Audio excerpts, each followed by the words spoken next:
The air in the Perry mansion was old, thick with the scent of polished mahogany and the silent weight of generational wealth.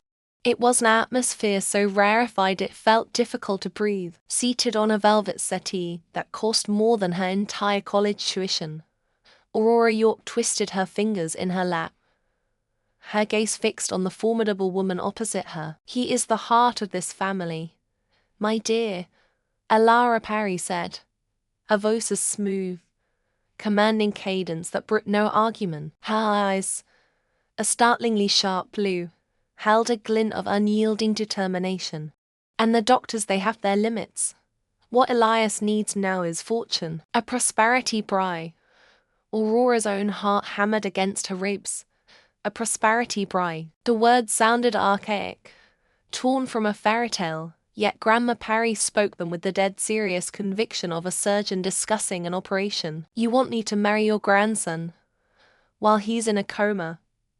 "Yes," Alara finished, her expression unwavering. "Our fortune teller foresaw a bride born under a lucky star who could awaken him. Your star, Aurora. In return, the Perry family will settle all your debts. Your tuition will be a ghost of the past." Desperation was a cold, calling thing in Aurora's stomach. She thought of the eviction notice, the final warning from the university bursar.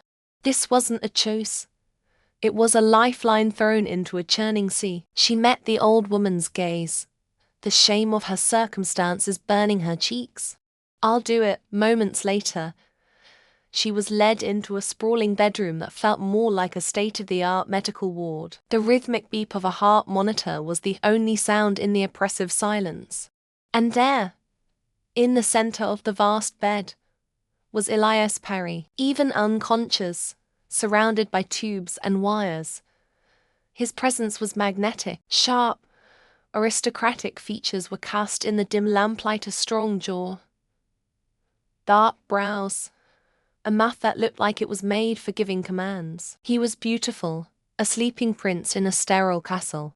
With a heavy heart, Aurora sat in the chair by his bedside as instructed. She'd signed the papers. She was Mrs. Perry. It felt like a fever dream. Reaching out, her fingers hesitantly brushed against his cool, still hand. As her skin made contact, a faint tremor ran through his eyelids, a barely perceptible flutter. It was a flicker of life, a ghost of a reaction that sent a strange jolt through her. Then, it happened. His eyes, a deep, piercing obsidian, snapped open. They weren't hazy or unfocused. They were sharp, intelligent, and blazing with a cold fire as they locked onto her. Disorientation warred with an immediate, instinctual authority. He took in the four in his arm, the room, and finally, her. A stranger at his bedside, his voice, raw from disuse, was a low, cutting rasp. "Who are you?" Before she could form an answer, his gaze hardened into pure disdain. He didn't want an explanation. He wanted her gone. "Get out," Elias commanded, the words laced with an icy venom that struck her more effectively than a physical blow. "Don't let me see you again." The promised fortune, the hope of salvation, it all shattered. Humiliation washed over her in a hot, sickening wave. She stumbled back, his words echoing in the silent room, and fled. She left the mansion a bride rejected, a hope extinguished, to contract and the money now feeling like a bitter illusion. Several months later, the opulent mansion was a distant, painful memory. The scent of antiseptic now clung to the air in a small, sterile clinic. Aurora sat on the crinkly paper of the examination table, her hands resting protectively over the gentle swell of her stomach. "Well, Miss York," the kind-faced doctor said, his eyes twinkling over his glasses as he studied the ultrasound monitor. "Your blood work is fine, but you need to be taking it easy, especially since you're carrying not one, but two." The world tilted. "Two," Aurora whispered, her voice trembling. "Twins," the doctor nodded brightly. "Congratulations. Now, About the father, we'll need his medical history for the file. A chill went down her spine. Elias, the father, was a man who had looked at her with pure revulsion, who had cast her out without a second thought. If he knew, he would never believe they were his. He would accuse her of being a gold-digging schemer, a liar trying to trap him. He would try to take them from her. A fierce, primal resolve hardened her expression. "He's not in the picture," she said, her voice firm, deliberately vague. "It's just me," clutching the ultrasound pictures to her chest as she walked out onto the bustling city street. A silent vow took root in her soul. She would protect these two tiny lives with everything she had. She would do it alone. That vow echoed in the exhausting, endless days that followed. Now heavily pregnant, her body a constant ache, Aurora pushed a heavy cleaning cart through the gleaming lobby of a five-star hotel. The gold-leafed columns and crystal chandeliers were a cruel mockery of the world she had briefly touched and been violently ejected from. Her movements were slow, pained, each bend to wipe a smudge from the marble floor sending a sharp protest through her lower back. The whispers of her colleagues followed her like shadows. "Look at her, working in that state. It's a disgrace. Who's the father? Must have run for the hills if he's letting her do this." She endured it all, the judgmental stares, the physical strain, the gnawing exhaustion. Her dignity was a luxury she could no longer afford. Every dollar earned was for them. For the future she was determined to give her unborn children. During a routine checkup, her doctor's kind face was etched with concern. "Aurora, your blood pressure is elevated. This level of physical stress is dangerous for you and the babies. You must prioritize your health." Aurora offered a tired smile that didn't reach her eyes. She knew he was right, but as she felt the gentle flutter of movement inside her, a reminder of the two souls depending on her, she knew she had no other choice. "I'll be careful, doctor," she promised, the words tasting like a necessary lie. The scent of lemon polish and old money hung heavy in the air of the Grand Elysian Hotel lobby. Aurora York felt none of its opulence. For her, there was only the rhythmic squeak of her mop and the dull ache radiating from her lower back, a constant reminder of the twin lives she carried within her. She worked with her head down, a ghost in a worn-out uniform, her world reduced to the sprawling expanse of gleaming marble that seemed to mock her with its perfection. A sudden, sharp shadow fell over her. "Move it, you stinky cleaner." The voice of her manager, Mr. Klein, sliced through the lobby's quiet hum. "Are you blind? You're blocking Mr. Carey's path." Aurora flinched, her hand tightening on the mop handle. She looked up, her gaze sliding past Klein's sneering face to the entourage behind him. They parted like a tie, revealing a man who stood at the center of it all, a vortex of power and stillness. He was tall, dressed in a suit so exquisitely tailored it seemed molded to his frame. But it wasn't his authority that made Aurora's breath catch in her throat. It was his face, the sharp, aristocratic jawline, the straight, severe nose, the dark, intelligent eyes that were currently fixed on her with an unnerving intensity. It was the face from the single photograph her stepmother had shoved at her on her wedding day, the face of her comatose husband, Elias Perry.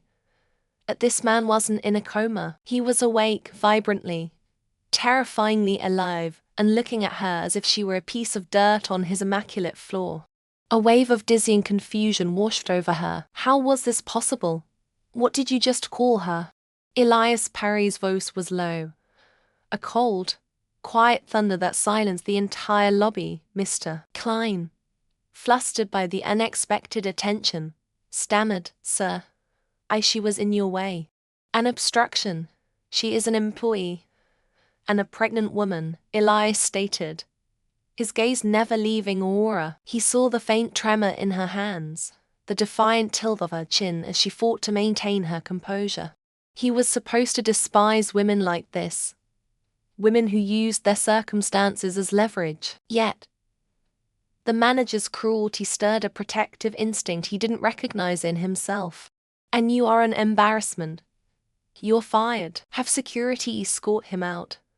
The words were delivered with such finality.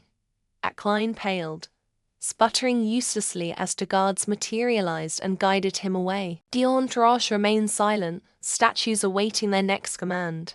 Elias took a step closer to Aurora, his presence overwhelming. "Are you all right?" She could only nod, her heart hammering against her ribs. This was him. The man whose name was on her sham of a marriage certificate, the father of her children, and he was looking at her like a complete stranger. That belly, he mused, his eyes dropping to the pronounced swell of her stomach. "You must be close to your term. Does your husband know you're on your knees scrubbing floors?" The question was laced with a strange mixture of concern and judgment, as if he were trying to solve a puzzle. Fear and pride warred within her. "My husband provides for me as best he can," she managed, the lie tasting like ash. She couldn't tell him the truth. What would he do? Annul the marriage, take her babies?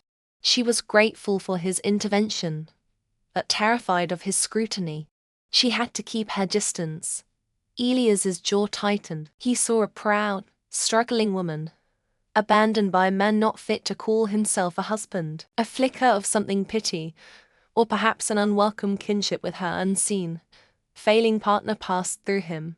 He gave a curt nod. "See that you're taken care of," he said, before turning and sweeping away, his retinue falling into step behind him. As he walked, his aide, Mr. Lopez, fell back for a fraction of a second. He discreetly approached Aurora. "Mr. Perry's penthouse needs a deep clean this evening," he said in a low, professional tone, pressing a keycard into her hand. "The pay is $500, cash. Be there at 8. It wasn't a request. It was an order cloaked in opportunity, a command from a king delivered by his most trusted courtier. Aurora knew, with a sinking feeling, that the order had originated with Elias himself. That evening, exhaustion was a physical weight on Aurora's shoulders as she stepped out of the private elevator and into the penthouse suite. The money was a siren's call she couldn't ignore. Her tuition was due, rent was late, and the twins would need everything. Her apprehension was a small price to pay. The suite was breathtaking, a cavern of glass, steel, and shadow, with the city's glittering skyline spread out like a carpet of diamonds below. And standing before the floor-to-ceiling window, a silhouette against the metropolis, was Elias Perry. He turned slowly as the elevator doors whispered shut. He had shed his jacket, his white shirt crisp in the dim light, sleeves rolled up to his forearms. He watched her shuffle in, her bucket and supplies in hand, her face etched with a weariness that went beyond physical labor. "I didn't expect you to actually come," he said, his voice a low rumble in the cavernous room. "You're paying me to do a job, Mr. Perry," she replied, keeping her gaze fixed on the marble floor she was meant to clean. It was easier than looking at the man who was both her husband and a complete stranger. He moved closer, circling her like a predator assessing its prey. His curiosity was a palpable force in the room. "Your husband, what does he do?" "He's in business," she hedged, her knuckles white on the bucket handle.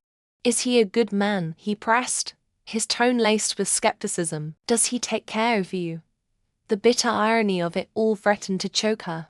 She lifted her chin, her eyes finally meeting his. They were darker up close, complex and filled with a conflict that mirrored her own.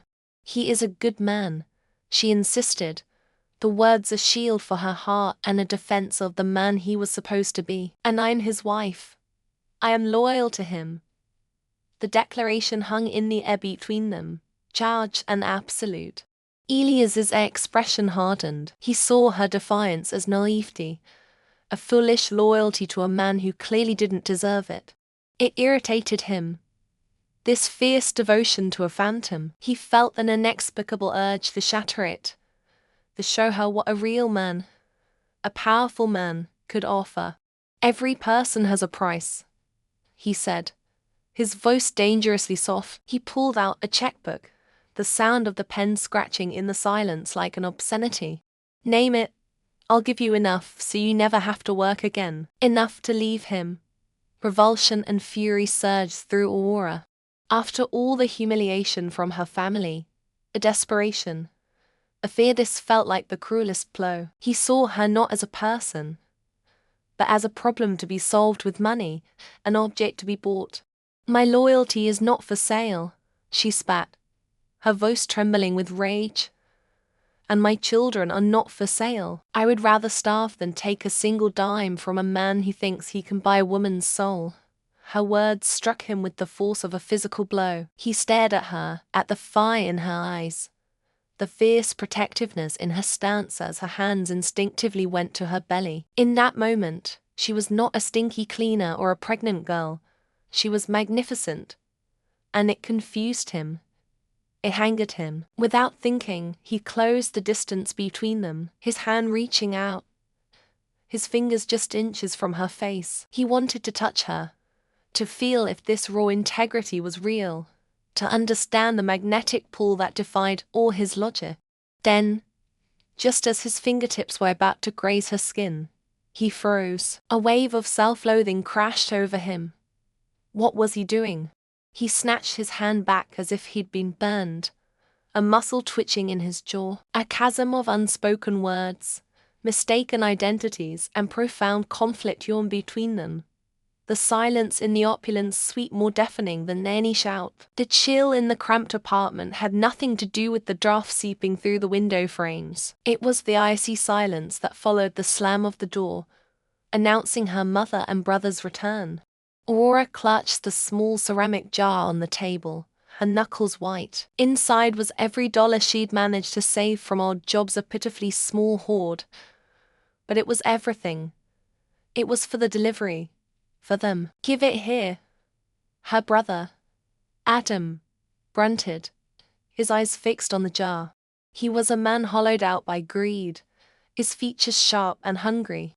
No, Aurora whispered, pulling it closer. This is for the babies, her mother sneered, her voice like grinding glass. Babies. Don't be a fool. Those things are a burden we can't afford. She snatched the jar, her nails scraping against the ceramic. We have found a solution to all our problems. To you. Aurora's blood ran cold. What are you talking about? We found a good family for you, Adam said, a cruel smirk twisting his lips. The owner of the Golden Dragon Casino, Mr. Chen.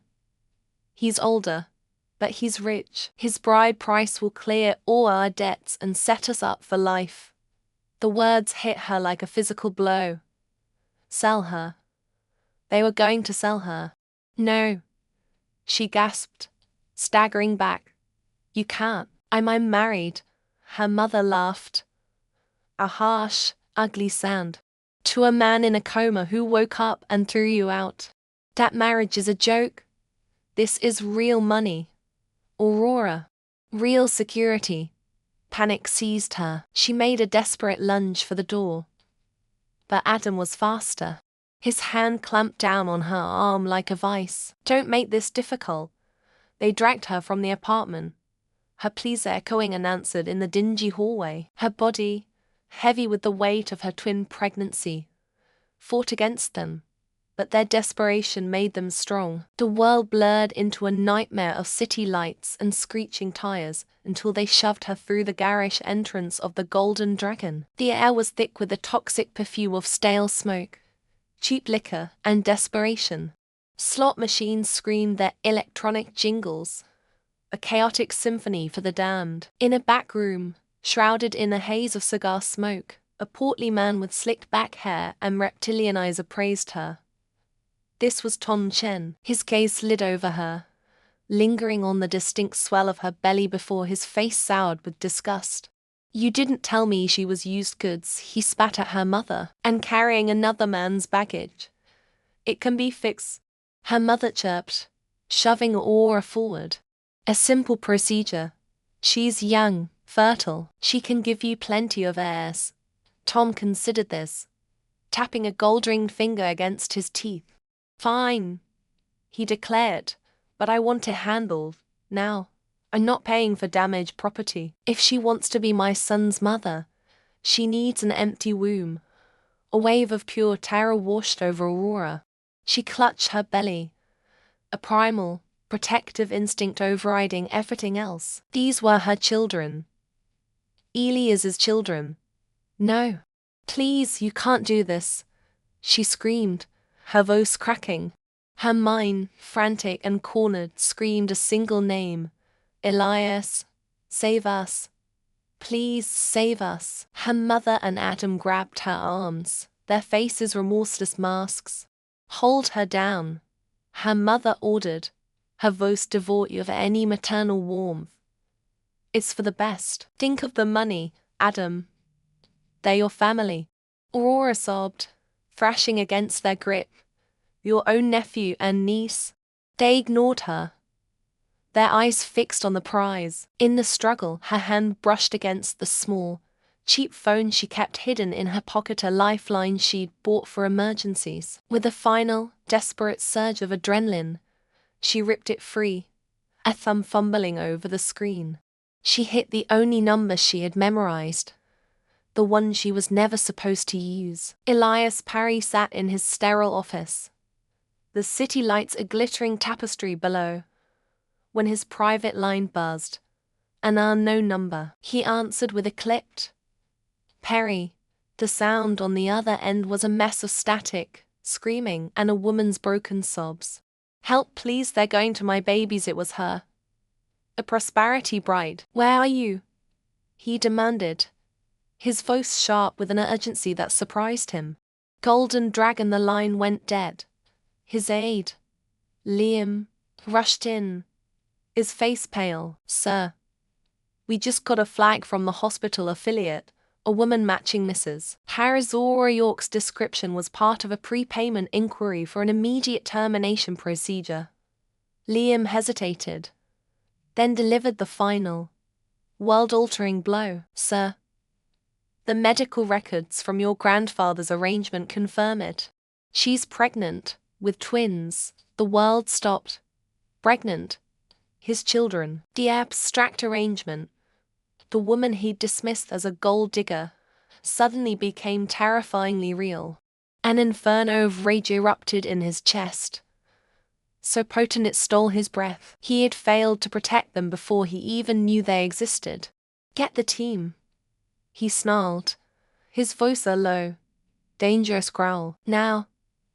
The arrival of Elias's motorcade at the Golden Dragon was less an entrance and more an invasion. Black sedans screeched to a halt, and a phalanx of men in sharp, dark suits moved with lethal efficiency, parting the casino crowd like the Red Sea. Elias stormed through the doors, his face a mask of pure, unadulterated fury. The chaotic noise of the casino floor died in his wake. They found her in the back room, pinned against a dusty table, her face streaked with tears, her mother holding a sinister-looking bag. Elias saw the terror in her eyes, the bruises forming on her arms, and the way she instinctively curled around her stomach. Something primal and territorial surged through him. He pointed, his voice dropping to a lethal calm. Get them away from her. His security team was a whirlwind of decisive action. Adam and her mother were subdued in seconds, their shocked protests silenced. Ton Chen froze, his cigar dropping from his lips as he realized he had made a catastrophic business error. Elias went straight to Aurora, shrugging off his expensive suit jacket and wrapping it around her trembling shoulders. He gently lifted her into his arms, her exhausted body slumping against his chest. For the first time, he felt the fragile weight of her and the precious, innocent lives she carried. At the hospital, the sterile white walls did little to calm the storm inside him. He paced outside her room until a doctor emerged, looking weary but relieved. She's exhausted and bruised, but she's a fighter. The babies are fine. Both heartbeats are strong. Relief, so powerful it buckled his knees, washed over Elias. He leaned against the wall, the cool surface a stark contrast to the fire in his veins. Just then, The elevator doors slid open and his grandmother, matriarch of the Perry clan, swept down the hall, her usual pose replaced by unbridled joy. "I came as soon as I heard," she exclaimed, her eyes sparkling. She peered into the room, her gaze landing on a sleeping Aurora. A wide, beatific smile spread across her face. "My granddaughter-in-law, and my golden great-grandchildren. Oh, we must prepare. The finest nursery, the best doctors, and a grand wedding. A real one. This time, for the whole world to see." Aurora, stirring from her fitful sleep, uttered the pronouncements through a fog of pain and confusion. "Granddaughter-in-law, golden grandchildren, a wedding." The words were a balm, a fantasy of safety and acceptance she'd never dared to dream of. That after her own mother had sold her for parts, she couldn't trust them. They felt like beautiful, hollow promises, whispered to a broken girl in a hospital bed. Words that would surely evaporate with the morning light. The heavy academic robes felt like a royal mantle as Aurora York ascended the stage. A warm glow of the spotlights, a welcome caress. For the first time in months, she wasn't just the girl scrambling for tuition or the secret wife of a comatose stranger. She was Ivy University's outstanding graduate, her name echoing with honor through the ground auditorium. Elias had sent the gown she wore beneath the robes, a simple, elegant sheath of cream silk that skimmed gracefully over the gentle swell of her belly. Her hand rested there instinctively, a silent promise to the two tiny lives within her that they were starting anew. She reached the podium, a soft smile gracing her lips as she looked out at the sea of faces. But before she could speak, the auditorium's massive projector screens flickered to life behind her. Instead of the university crest, a series of grainy photographs flashed into view. Aurora stepping out of a black Bentley. Aurora entering the opulent lobby of the five-star Grand Majestic Hotel. Aurora in a quiet cafe with Elias, his expression intense. A voice, sharp and laced with venom, sliced through the stunned silence. "Is this our outstanding graduate, Lily Chen?" A classmate whose envy had always simmered just beneath the surface stood in the aisle, a smartphone held high. "Or is she an unwed mother who sold herself to a rich old man for a taste of the high life?" Gasps rippled through the crowd, the air thickened with whispers, a posing cloud of judgment. Aurora froze, her blood turning to ice. The photos were innocent, but Lily's narration twisted them into something sordid and shameful. "Lies," Aurora's voice trembled, but she held the podium for support. "Those are just..." "Lily is right," a shrill voice cut her off from the back of the hall. Two figures pushed their way forward, their faces contorted with a grotesque blend of greed and righteousness.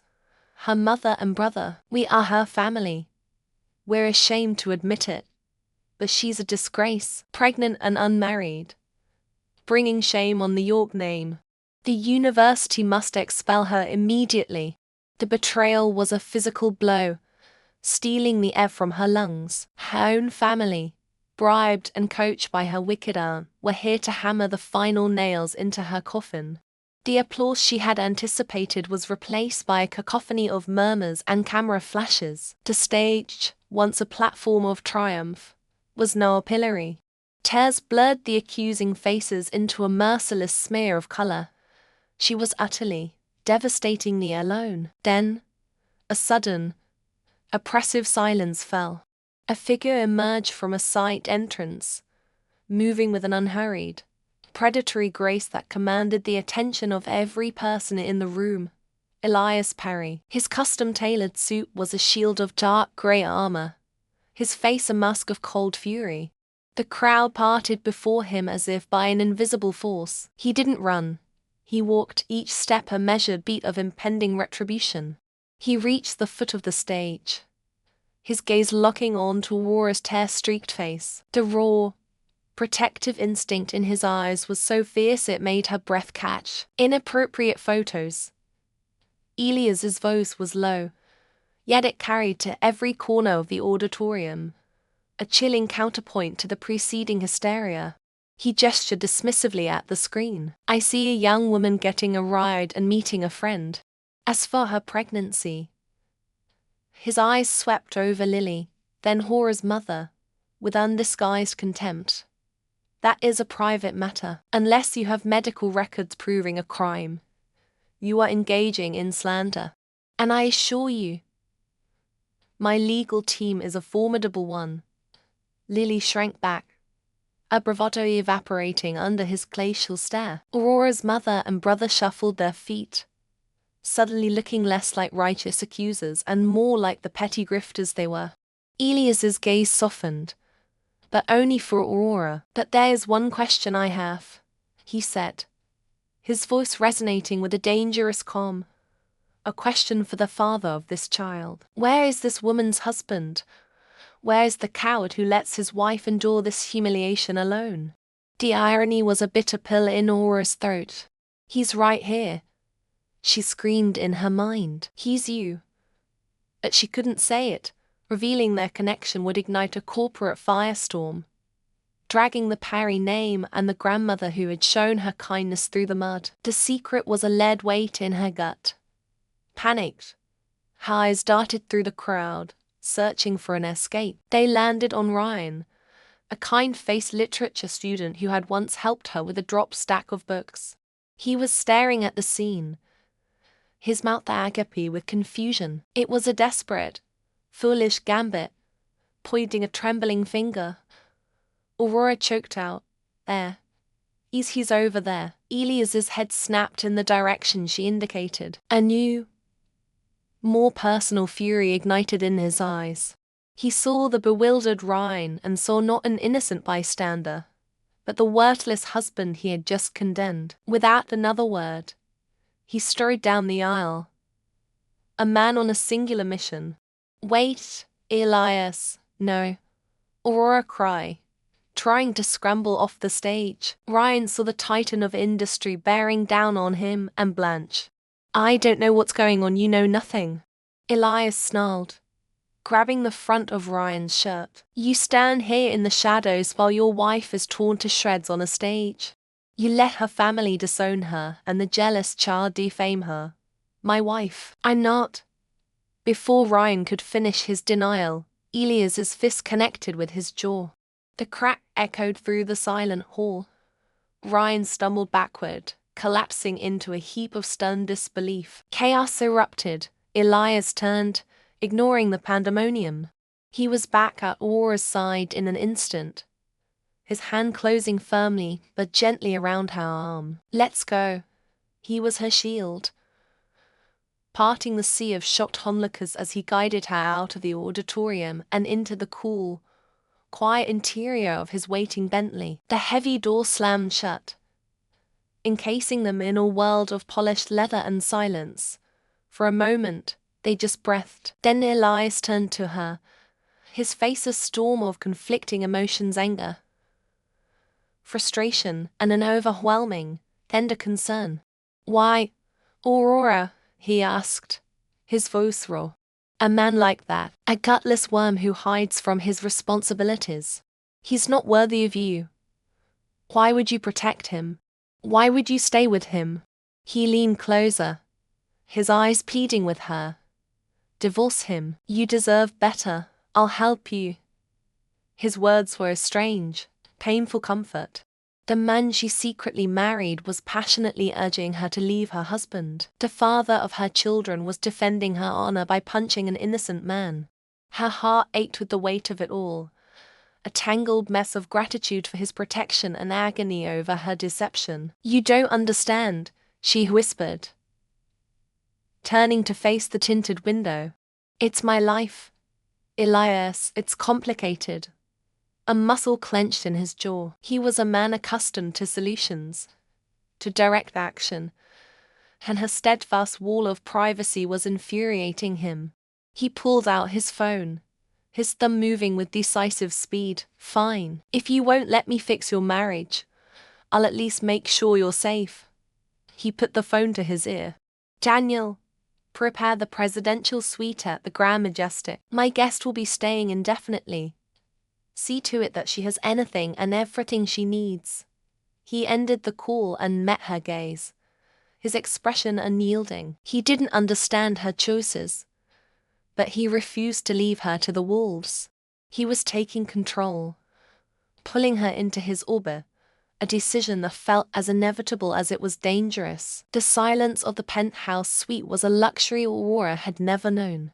It was a heavy, weighted silence, smelling of expensive floral arrangements and rain-washed city air. Wrapped in a silk robe that felt like a whisper against her skin, she stood before the floor-to-ceiling window, a lone figure dwarfed by the glittering expanse of the skyline. Below, traffic moved like rivers of light, a world away from the one she had inhabited just yesterday, a world of overdue bills, instant noodles, and the gnawing fear of being a single mother with no one to turn to. Elias had put her here. After the disastrous charity gala, after her cousin's venomous lies were exposed, he had swept her away from the flashing cameras and judgmental eyes, his jaw set in a line of cold fury. He hadn't spoken a word, simply handed her a keycard and instructed his aide to see to her every need. Now, in this gilded cage, she was safe, cared for, and utterly confused. She rested a hand on the gentle swell of her stomach, a reflexive, protective gesture. Her babies, his babies. The man in the next room was a tempest of contradictions. He was the cold-hearted CEO who had publicly offered her money to stay away from him, the very man who had unknowingly married her while in a coma. Yet he was also the stranger who had shielded her from humiliation, who had brought her soup when she was sick, who now watched over her with a fierce possessiveness that both terrified and thrilled her. Was this pity, a sense of obligation? Or was it possible, just possible, that the invisible string pulling them together was something more? In the adjoining living room, Elias Parry paced like a caged tiger. He had shed his jacket and tie. His sleeves were rolled up his forearms and a muscle ticked in his jaw. His aide, Mr. Lopez, stood by the wet bar, observing his employer with an air of practiced calm. "It makes no sense, Lopez," Elias gritted out, running a hand through his already disheveled hair. "I look at her, and all I feel is this instinct to protect, to provide. I see her face crumple, and I want to burn the world down for whoever caused it." He stopped, turning to face his aide, his eyes blazing with conflict. "But every time I feel that pull, I remember the other one. The woman my family shackled me to, the auspicious bride who sold herself to a man in a coma." The venom in his tone was sharp, a defense mechanism he'd honed for months. "I this one or nothing, and yet I feel responsible for everything. I owe the other one my name, my fortune, and all I feel is disgust." Mr. Lopez poured a glass of water and set it on the marble coffee table. He chose his words with the precision of a surgeon. "Sir, fate rarely presents itself in the neat packages we expect." Elias scoffed, picking up the glass but not drinking. "Don't talk to me about fate. My fate was sealed by a contract. A business transaction disguised as a blessing. A vow is a vow, Mr. Perry," Lopez said quietly. "You made a promise to care for your wife, in sickness and in health." The reminder was like a spark to gasoline. "A promise I made while unconscious, to a woman I've never seen, whose name I can barely remember, a ghost, a parasite." He slammed the glass down, the water sloshing over the rim. His voice lowered, thick with a frustration that went bone deep. "And then there's Aurora, so fragile, yet so resilient. Pregnant, alone, how can one woman occupy my every thought while I'm legally bound to another?" Lopez met his gaze, his expression unreadable. "Perhaps they are not as separate as you believe." Elias waved a dismissive hand. "It doesn't matter. I've already let that charade go. I told you to have the legal team find her. Find this bride. Draw up the annulment papers. I want it done." His words hung in the air, a definitive, final statement.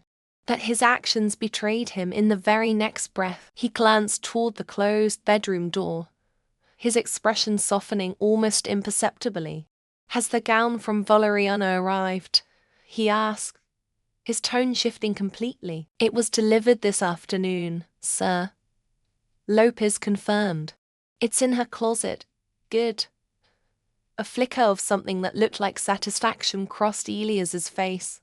"Her graduation is in 2 days. She's worked hard to miss it. And she deserves to feel beautiful. For one day, I don't want her to worrying about anything." He paused, the conflict returning to his eyes. "Arrange for a car, and make sure the press is kept miles away." Mr. Lopez allowed himself a small, almost invisible smile. "Of course, sir." For all his talk of annulment and disdain for his wife, Elias was already acting like a husband. A devoted one. He just didn't know it yet. A sudden, fierce impatience seized Elias.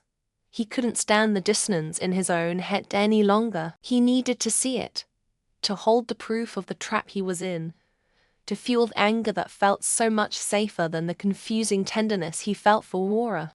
"Lopez, get me the file," he commanded. "The original marriage contract. I want to read every last line of the cage my grandmother built for me, sir." "I'm not sure that's wise now, Lopez."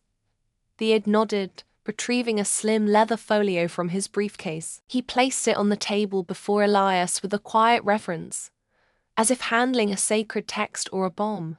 Elias snatched it up, his fingers fumbling with the clasp. He was muttering under his breath, a litany of frustrations. "A woman I've never met, a signature on a page, probably some desperate, plain-faced nobody." He finally wrenched the folio open. The first page was dense with legal jargon, but it was the second page that held the appendices. And there, affixed to the heavy parchment, was a small, state-required identification photograph. The world stopped. The air left Elias's lungs in a silent rush. His blood ran cold, then hot. It was her. The face was younger, the smile hesitant and strained, the eyes wide with a collegiate innocence he'd never seen. But it was undeniably her. Aurora York, the girl sleeping in his bed, the girl whose scent lingered on his clothes, the girl carrying his children. Beneath the photo was her signature, a delicate, looping script that felt like a punch to the gut. Aurora York, his auspicious pride, the parasite, the ghost. It was all the same person. Every interaction they ever had flashed through his mind in a chaotic, blinding montage. His cold dismissal at the hospital, her flinch when he'd offered her money, the way she'd looked at him with a mixture of fear and something he now recognized as agonizing, concealed familiarity. He saw himself rescuing her from her abusive uncle, shielding her from the press, tending to her when she was ill, all while cursing the other woman he was married to, never knowing he was saving his own wife. The humiliation he had heaped upon her, the cruelty, the ignorance. He felt the profound, gut-wrenching shame that threatened to buckle his knees. He had been the villain in her story from the very beginning, and she had never said a word. She had borne his scorn in silence, protecting her dignity, protecting their children from his blind arrogance. Mr. Lopez said nothing, simply watching the storm of realization break across Elias's face. Slowly, as if moving through water, Elias rose to his feet. The folio slipped from his numb fingers, falling open on the floor. He walked to the bedroom door, his heart hammering against his ribs. He didn't knock. He couldn't. He pushed the door open. Aurora was still at the window, her silhouette framed by the city lights. She turned, startled by his sudden entrance. Her eyes were wide, a question in their depths. He just stood there for a long moment, drinking in the sight of her. His wife, not the stranger. Not a charity case, but his wife, the mother of his children. Aurora, he said. Her name was a raw, broken thing in the quiet room. He took a step forward, then another, until he was standing before her. He raised a hand, his fingers trembling as he brushed a stray strand of hair from her cheek. His touch was hesitant, reverent. "Why?" he whispered, his voice cracking with the weight of his regret. "Why didn't you tell me?" Tears welled in Aurora's eyes. But she didn't let them fall. Her chin lifted with that quiet strength he so admired. "You made it perfectly clear how you felt about your bride," she said, her voice steady despite the tremor in her lips. "You called her a parasite, a gold digger. You wanted an annulment. What was I supposed to say?" The simple, unadorned truth of her words was a blade to his heart. He had done this, he had built this wall of pain and misunderstanding between them. "I was a fool," he breathed, his gaze dropping to her belly, then rising to meet her eyes again. "A blind, arrogant fool." He closed the remaining space between them, framing her face with his hands. He looked at her, truly looked at her, for the first time seeing not just the struggling pregnant girl or the mysterious woman who haunted him, but the one person who had been his all along. "My wife," he murmured, words of discovery, a prayer. He leaned down and pressed his forehead against hers, closing his eyes. "My children." He felt her exhale, a shuddering breath that carried months of fear and loneliness with it. When he drew back, he saw not pity or anger in her eyes, but a fragile, dawning hope. "There are no more secrets, Aurora," he vowed, his voice thick with emotion. "No more running, no more hiding. From this moment on, we start over. We start now. You, me, and them." And as he lowered his head to finally, truly kiss his wife, the city lights blurred into a constellation of promises, illuminating the beginning of a destiny that had been written all along.